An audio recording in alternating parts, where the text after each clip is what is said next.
I'm Carolyn Fowler from the Office of Wellbeing, and I'm here with Jen Graham from the Peabody Institute. Jen is a somatic movement educator and therapist who created our Somatic Shorts series that we've already introduced to you before. Now we're back to introduce you to a longer series. Well, it's not a longer series, but it's actually a series of longer videos, longer practices. Jen, could you tell us a little bit more about why we might invest a little more time in these longer practice videos? Absolutely.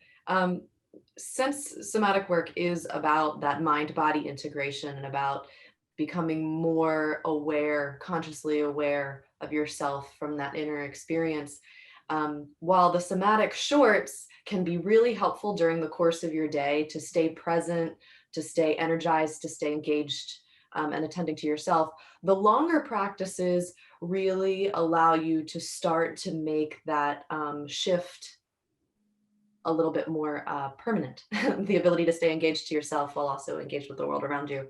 So those fuller practices, they're roughly around 15 minutes. And though some of them can be done at work, they're probably a little bit easier to get into at home, either before or after work or on a day off. Mm-hmm. So that once again, you've given us a wonderful variety, and I've done them and I love them. There are some of them that I just thought was such fun. There are others that are about breathing. Some of them are just really calming. I really noticed, in fact, like some of them were just so calming. For others, I could just notice the change in my body immediately, like my shoulder position changed, and there's a dance video, which is just amazing. So Yeah. how do I pick which ones to do? Well, again, just like the somatic shorts, I have created them so they make a logical order in progression from the first one all the way through. I think we've got 16 of them.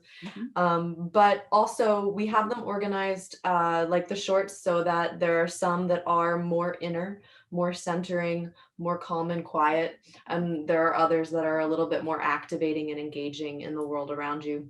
And we even have two practices that are meant to be done with either a partner or a small group, where you actually get to kind of pass the energy back and forth. You get to communicate through your body.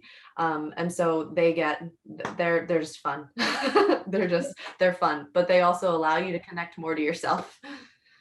Yeah, I mean, they're really fun. I so appreciated the variety. And I know you've also provided information for us so that we can make a decision based on how we're feeling. So if I'm feeling that I need to be energized, you'll be able to see which of the videos that do that. And if I'm feeling I need to sort of come into myself and be more fully present, we'll be able to see which ones those are.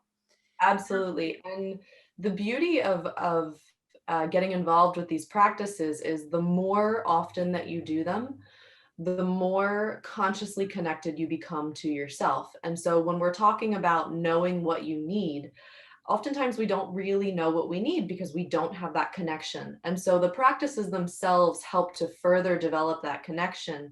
And so they do allow you to just be able to take a momentary check-in of like, where am I in this moment and what am I physically craving as well as mentally craving in order to restore and recenter. And so once again, inviting us into a space of noticing ourselves and honoring where we are and what we need in that moment. Absolutely. Well, I want to thank you once again for this resource. It's really extraordinary. And I hope that you'll try them out, everybody. Find your favorites, use the ones you like again and again. We don't have to do everything. We might not enjoy everything equally. So find your favorites, try them with a friend. And thank you for remembering that self-care is never selfish.